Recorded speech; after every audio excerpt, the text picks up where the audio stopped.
जय हिंद। नमस्कार। मैं रमेश यादव आप सभी का स्वागत करता हूं study with Ramesh Yadav YouTube channel पर। आज हमारा ये करंट अफेयर का सेशन क्लास नंबर 5 18 जनवरी 2024 का करंट अफेयर है। तो 4 क्लासें हम अभी तक डाल चुके हैं, तो उम्मीद है कि आपको क्लासें अच्छी लगी होंगी। तो चलो आज का सेशन शुरू करते हैं। 18 जनवरी का current affair. Point number 1, 2024 ranking में भारत की सेना चौथे स्थान पर। वर्ल्ड रैंकिंग में भारत की सेना ने चौथा स्थान हासिल किया है। सबसे नंबर 1 पर यूएसए की सेना आई है। यूएसए बोले तो अमेरिका। अमेरिका की सेना ने नंबर 1 स्थान हासिल किया है और हमारा इंडिया की सेना नंबर 4 नंबर हासिल किया है। 2024 global fire power military strength ranking में अमेरिका ने शीर्ष स्थान हासिल किया है। उसके बाद रूस और चीन रहे। रूस ने सेकंड स्थान और चीन ने थर्ड स्थान हासिल किया है। भूटान बिल्कुल लास्ट में है। भूटान बिल्कुल लास्ट में आया है। तो भूटान वैसे भी सबसे कमज़ोर देश है, छोटा देश है, गरीब देश है। भूटान में बहुत ज़्यादा कृषि भी नहीं होती, उद्योग बहुत कम है क्योंकि पहाड़ी एरिया बहुत ज़्यादा है। इंडिया के बाद साउथ कोरिया का नंबर है रैंकिंग में। उसके बाद इंग्लैंड, जापान, तुर्की, पाकिस्तान नंबर 9 पे है। पाकिस्तान नंबर 9 पे है। इटली 10 पे है। तो मोस्ट इम्पोर्टेंट तो ये 4 ही हैं, ये 4 याद रखना। सबसे लास्ट में भूटान है, मालदीव, सूरीनाम, ये छोटे देश हैं, ये इतना इम्पोर्टेंट नहीं है। भूटान इम्पोर्टेंट है, भूटान याद रखना। और इंडिया की रैंकिंग क्या है, इंडिया के बाद क्या है, इंडिया से पहले क्या है। चलते हैं नेक्स्ट पॉइंट। चित्रा बनर्जी दिवाकरुणी द्वारा लिखी गई an uncommon love the early life of Sudha and Narayana Murthy का विमोचन। तो अनकॉमन लव किसने लिखी है? चित्रा बनर्जी दिवाकरुणी ने लिखी है। किसके ऊपर लिखी गई है? कौन है ये सुधा और नारायण मूर्ति? सुधा और नारायण मूर्ति इन्फोसिस के फाउंडर है। सुधा उनकी पत्नी है, नारायण मूर्ति इन्फोसिस के फाउंडर है, बहुत बड़े बिजनेसमैन है। और इंग्लैंड के प्रधानमंत्री ऋषि सुनक के सास ससुर हैं। ये भी इम्पोर्टेंट है। तो इन्फोसिस एक आईटी कंपनी है जिसका मुख्यालय बेंगलुरु में है और नारायण मूर्ति इसके संस्थापक हैं। बहुत बड़ी कंपनी है, लगभग 16,600 करोड़ रुपए की राजस्व के साथ सेवाएं दे रही है। चलो आगे चलते हैं। पॉइंट नंबर 3, 17 जनवरी को धूमधाम से मनाई गई गुरु गोविंद सिंह जयंती। तो 17 तारीख को गुरु गोविंद सिंह जयंती थी। तो हमें बहुत अच्छा लगा कि सरकार इसको बहुत आगे बढ़ावा दे रही है। गुरु गोविंद सिंह जयंती, जिसे प्रकाश उत्सव के नाम से भी जाना जाता है, 10वें और अंतिम सिख गुरु गुरु गोविंद सिंह की जयंती की याद में मनाया जाने वाला महत्वपूर्ण सिख त्योहार है। यह शुभ दिन दुनिया भर के सिख समुदायों द्वारा अत्यधिक खुशी और उत्साह के साथ मनाया जाता है। गुरु के रूप में घोषणा 9 साल की उम्र में 1676 में गुरु गोविंद सिंह को उनके पिता की शहादत के बाद सिखों का 10वां गुरु घोषित किया गया, जिन्होंने मुगल सम्राट औरंगजेब के तहत इस्लाम में परिवर्तित होने से इनकार कर दिया था। इनके बेटों को दीवार में चिनवा दिया गया था, बाद में इन्होंने मना कर दिया था। तब खालसा पंथ की स्थापना देखते हैं। उनकी सबसे बड़ी उल्लेखनीय उपलब्धियों में से एक है। इससे पहले तो गुरु चलते आ रहे थे, एक गुरु, उसके बाद उसका चेला, उसके बाद उसका चेला। इन्होंने जो गुरु बनते हैं एक दूसरे को आगे बढ़ावा देते हैं उनको ख़त्म कर दिया था। उन्होंने जो सिखों की जो पुस्तक होती है जैसे अपनी रामायण है महाभारत है उसको ही गुरु का दर्जा दिया था और आगे और गुरु ना बनाने की सलाह दी गई थी। तो उन्होंने ये 5 चीज़ों की शुरुआत की थी।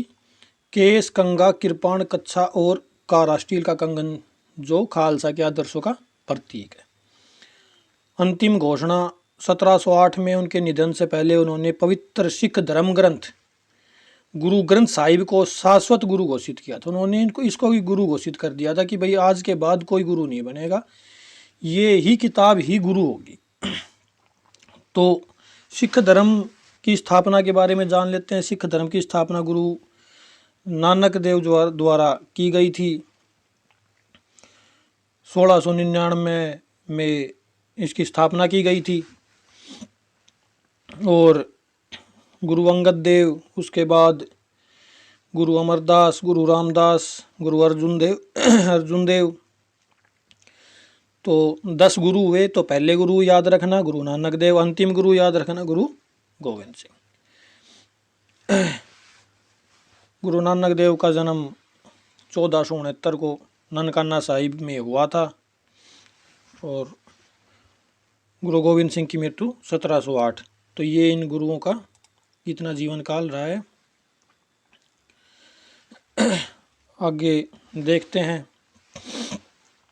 गुरु अंगद देव ने गुरुमुखी लिपि जो हम अपनी भाषा में बोल देते कि भी पंजाबी में लिखा हुआ है, तो वो गुरुमुखी लिपि है। गुरुमुखी लिपि गुरु अंगद देव ने चलाई थी। तो ये इम्पोर्टेंट है, गुरुमुखी लिपि का विकास गुरु अंगद देव ने किया। अमृतसर किसने बसाया? तो गुरु रामदास ने अमृतसर बसाया। और बस इतना इम्पोर्टेंट है। गुरु अर्जुन देव ने भाई अमृतसर में जो गोल्डन टेम्पल है उनका निर्माण कराया था। 5वें गुरु थे जहांगीर ने जिनको फांसी दे दी थी। चलो अब आगे देखते हैं। पॉइंट नंबर 4, भारतीय अंतर्राष्ट्रीय विज्ञान महोत्सव 2023 हरियाणा में शुरू। तो भारत अंतर्राष्ट्रीय विज्ञान महोत्सव 2023 कल 17 जनवरी को शुरू हो गया है, जो विज्ञान और प्रौद्योगिकी के अग्रणी क्षेत्रों में भारत की उपलब्धियों का जश्न मनाने वाले 4 दिवसीय उत्सव की शुरुआत है। विज्ञान और प्रौद्योगिकी विभाग DST सरकार द्वारा आयोजित भारत के और नेशनल इनोवेशन फाउंडेशन इंडिया द्वारा समन्वित IISF 2023 का उद्देश्य वैज्ञानिक स्वभाव को बढ़ावा देना, उपलब्धियों को स्वीकार करना और भारतीय आबादी के बीच जागरूकता फैलाना है। तो मेनली इसका काम क्या है? विज्ञान को बढ़ावा देना। कहाँ शुरू किया गया है? हरियाणा में। IISF 2023 का केंद्रीय विषय अमृतकाल में विज्ञान और प्रौद्योगिकी सार्वजनिक आउटरीच है। इस बार IISF 2023 में 22 देश हिस्सा ले रहे हैं। तो कितने देश हिस्सा ले रहे हैं? 22 देश, जिसमें Argentina, Armenia, Australia, Cambodia, France, Germany, Indonesia, Japan, Kenya, तो ये सभी देश हिस्सा ले रहे हैं। अफ्रीका है, थाईलैंड है, वियतनाम, जिम्बाब्वे, ये सभी 22 देश हिस्सा ले रहे हैं। इंपॉर्टेंट है, हमें याद रखना 22 देश हिस्सा ले रहे हैं। कहाँ मनाया गया? हरियाणा में। चलो हरियाणा के बारे में कुछ जान लेते हैं। राजधानी चंडीगढ़ हो गई, राज्यपाल बंडारू दत्तात्रेय और मुख्यमंत्री मनोहर लाल खट्टर जो BJP से हैं। चलो आगे चलते हैं। पॉइंट नंबर 5, विश्व आनंद को पीछे छोड़ भारत के नंबर 1 शतरंज खिलाड़ी बने प्रज्ञानंद। तो अब भारत के नंबर 1 शतरंज खिलाड़ी कौन है? प्रज्ञानंद है। चेन्नई के 18 वर्षीय शतरंज खिलाड़ी रमेश बाबू प्रज्ञानंद ने चीन के विश्व चैंपियन डिंग लिरेन को हराकर अपने करियर में का ऐतिहासिक उपलब्धि हासिल की है। किसको हराया? डिंग लिरेन को। यह महत्वपूर्ण जीत आज चीन में आयोजित 2024 टाटा स्टील शतरंज टूर्नामेंट के चौथे दौर में की गई। तो मेन इसमें इम्पोर्टेंट है कि नंबर 1 खिलाड़ी कौन बन गए हैं, तो प्रज्ञानंद नंबर 1 खिलाड़ी बन गए हैं। इतना याद रखना है। किस प्रतियोगिता खेली गई ये कोई इम्पोर्टेंट है नहीं। तो मैं आपसे एक क्वेश्चन पूछता हूँ कि शतरंज का जो बोर्ड होता है उसमें कितने खाने होते हैं? कमेंट में इसका आंसर ज़रूर दें। चलो नेक्स्ट पॉइंट देखते हैं। असम राज्य के सर्वोच्च सम्मान असम वैभव से रंजन गोगोई सम्मानित किए जाएंगे।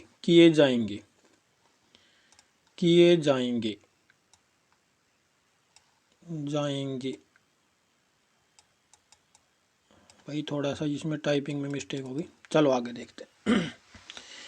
असम के मुख्यमंत्री हिमंत बिस्वा शर्मा ने हाल ही में घोषणा की कि पूर्व चीफ जस्टिस ऑफ इंडिया और राज्यसभा सांसद रंजन गोगोई को असम वैभव पुरस्कार से सम्मानित किया जाएगा। असम वैभव राज्य का सर्वोच्च नागरिक सम्मान है।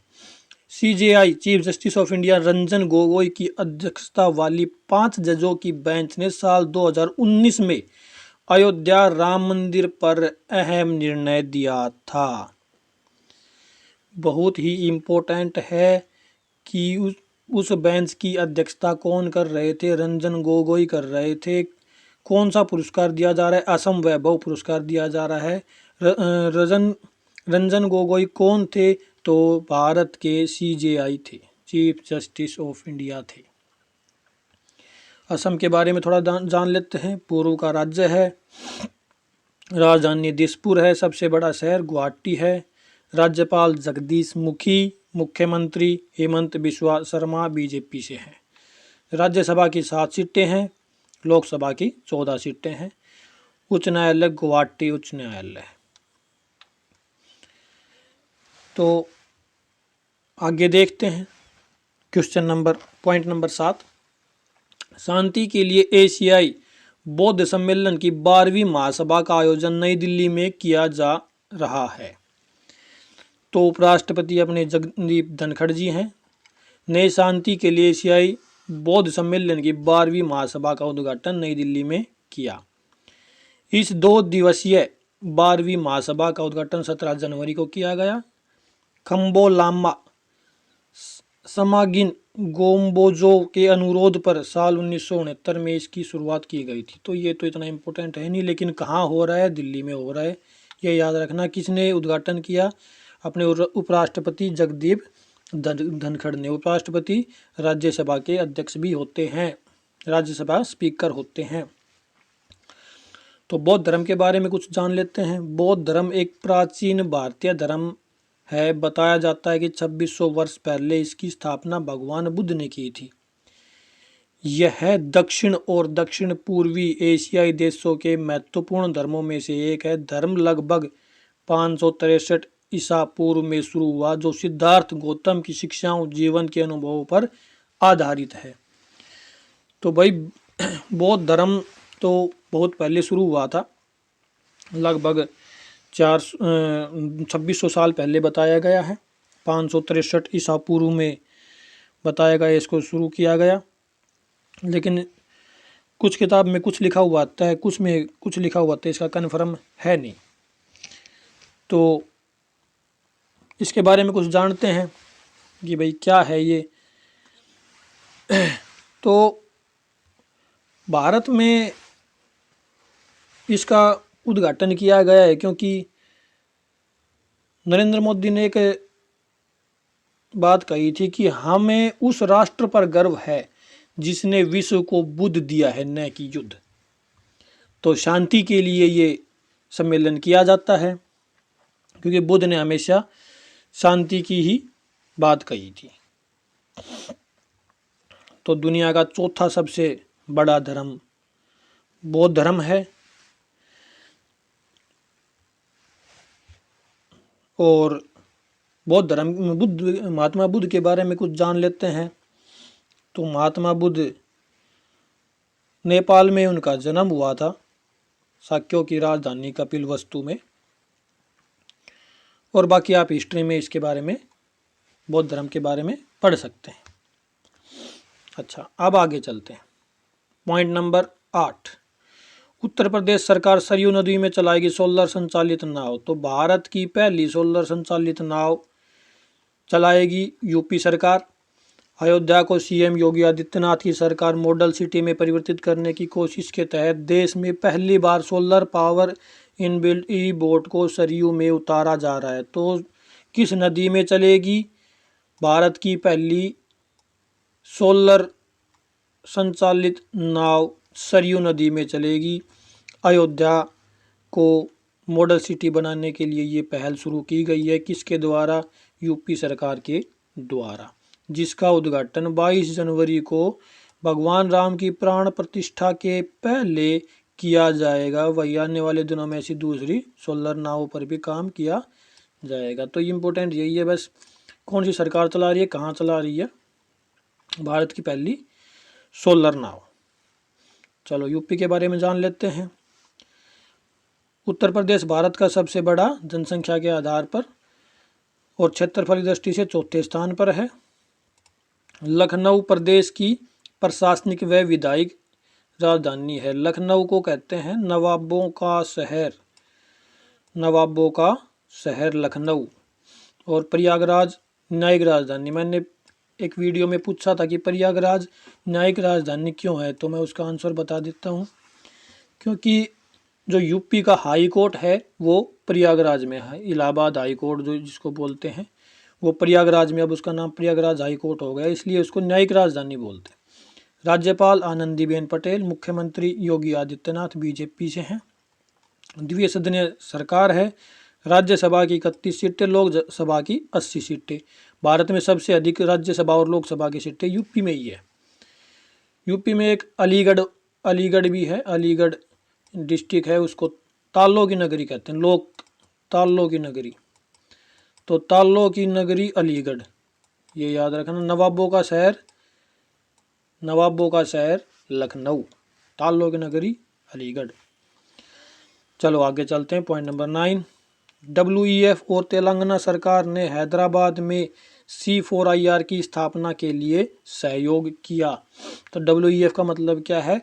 वर्ल्ड इकोनॉमिक फोरम, विश्व आर्थिक मंच।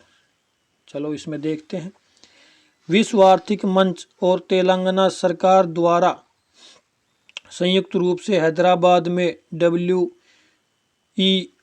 के चौथे औद्योगिक क्रांति नेटवर्क का 19वां केंद्र स्थापित कर रहे हैं। फरवरी 2024 में लॉन्च होने वाला WEF तेलंगाना के अंदर स्वास्थ्य तकनीक और जीवन विज्ञान को समर्पित दुनिया का पहला विषयगत केंद्र होगा। ये इंपॉर्टेंट है, दुनिया का पहला विषयगत केंद्र किसके लिए? स्वास्थ्य तकनीक और जीवन विज्ञान, मतलब जीवन की गुणवत्ता को ऊपर बढ़ाने के लिए, कि किस प्रकार की शिक्षा हो, किस प्रकार का भोजन हो, किस प्रकार का रहन सहन हो। तो जीवन स्तर को ऊपर बढ़ाने के लिए दुनिया का पहला विषयगत केंद्र होगा। ये इंपॉर्टेंट है। कहाँ होगा? तेलंगाना के हैदराबाद, तेलंगाना की राजधानी हैदराबाद है। WEF के बारे में जान लेते हैं थोड़ा। विश्व आर्थिक मंच मुख्यालय इसका स्विट्जरलैंड जिनेवा। फोरम वैश्विक क्षेत्रीय औद्योगिक एजेंडों को आकार देने के लिए राजनीतिक, व्यापारिक, सामाजिक और शैक्षणिक क्षेत्र के अग्रणी नेतृत्व को एक साझा मंच उपलब्ध कराता है। ये एक स्वतंत्र और निष्पक्ष संगठन है। CEO इसके क्लॉस एम स्वाब इसके CEO इंपोर्टेंट है। इसका मुख्यालय स्विट्जरलैंड जिनेवा में है। काम क्या करता है? जीवन स्तर को ऊपर बढ़ाना, राजनीतिक, व्यापारिक और सामाजिक, शैक्षणिक क्षेत्र को आगे बढ़ाना। आगे देखते हैं, तेलंगाना के बारे में कुछ जान लेते हैं। तेलंगाना भारत के आंध्र प्रदेश राज्य से अलग होकर 28वां राज्य बना था। 28वां राज्य है, बना था जब ये 29वां राज्य बना था। उस टाइम पे ये 29वां राज्य बना था, लेकिन अब 28वां राज्य है। हैदराबाद को 10 साल के लिए तेलंगाना और आंध्र प्रदेश की संयुक्त राजधानी बनाया जाएगा। यह भारत बनाया गया। यह भारत के हैदराबाद नामक रजवाड़े के तेलुगु भाषी क्षेत्रों से मिलकर बना है। तेलंगाना का शाब्दिक अर्थ है तेलुगु भाषियों की भूमि। तेलुगु भाषियों की भूमि। मैं भी बता देता हूँ, मैंने बताया कि 29वां राज्य बना था, लेकिन अब 28वां राज्य है, क्योंकि जम्मू कश्मीर और लद्दाख को अलग अलग करके केंद्र शासित प्रदेश बना दिया गया है। तो राज्यपाल हैं तेलंगाना के तमिलिसई सौंदरराजन और मुख्यमंत्री अनुमुल्ला रेवंत रेड्डी कांग्रेस से हैं। पॉइंट नंबर 10, केरल ने एएमआर से निपटने के लिए ऑपरेशन अमृत शुरू किया। केरल औषधि नियंत्रण विभाग ने ऑपरेशन अमृत के माध्यम से रोगाणुरोधी प्रतिरोध के बढ़ते खतरे से निपटने के लिए एक सक्रिय कदम उठाया है। मतलब जो एंटीबायोटिक दवाइयाँ बिकती है, जो मेडिकल स्टोर पे हम जाके वैसे ही ले लेते हैं कि भाई ये दवाई दे दे, और मेडिकल स्टोर वाला दे भी देता है, तो उन्होंने इसको बंद कर दिया गया है। छापेमारी और डॉक्टर की सलाह के बिना एंटीबायोटिक दवाओं की ओवर द काउंटर बिक्री का पता लगाकर राज्य में एंटीबायोटिक दवाई के अधिक उपयोग पर अंकुश लगाना है। अब बिना डॉक्टर के बताए आप इन दवाओं को नहीं खरीद सकते। तो केरल के बारे में थोड़ा जान लेते हैं। बस ये इंपॉर्टेंट यही कि एएमआर से निपटने के लिए ऑपरेशन अमृत किसने शुरू किया? केरल ने शुरू किया है। केरल ने शुरू किया है। अब केरल के बारे में थोड़ा जान लेते हैं। केरल प्रांत पर्यटकों में बेहद लोकप्रिय है, इसलिए इसे गॉड्स ओन कंट्री अर्थात ईश्वर का अपना घर नाम से पुकारा जाता है। कितना प्यारा नाम है घर। यहाँ अनेक प्रकार के दर्शनीय स्थल है, जिनमें प्रमुख है पर्वतीय तराइयाँ, समुद्र तटीय क्षेत्र, अरण्य क्षेत्र, तीर्थाटन केंद्र आदि। मुख्यमंत्री श्री वी.एस. अच्युतानंद और राज्यपाल आरिफ मोहम्मद खान। केरल अपने भारत का सबसे कम भ्रष्ट राज्य है। और दूसरे नंबर पे कौन है मैं बता चुका हूँ, आप कमेंट करके ज़रूर बताएं। वीडियो को लाइक करें, शेयर करें, चैनल को सब्सक्राइब करें। और वीडियो कैसी लगी, इससे आप बताने से हम आगे और भी अच्छा कंटेंट लेके आपके लिए आएंगे। तो आज के लिए इतना ही। Thank you very much.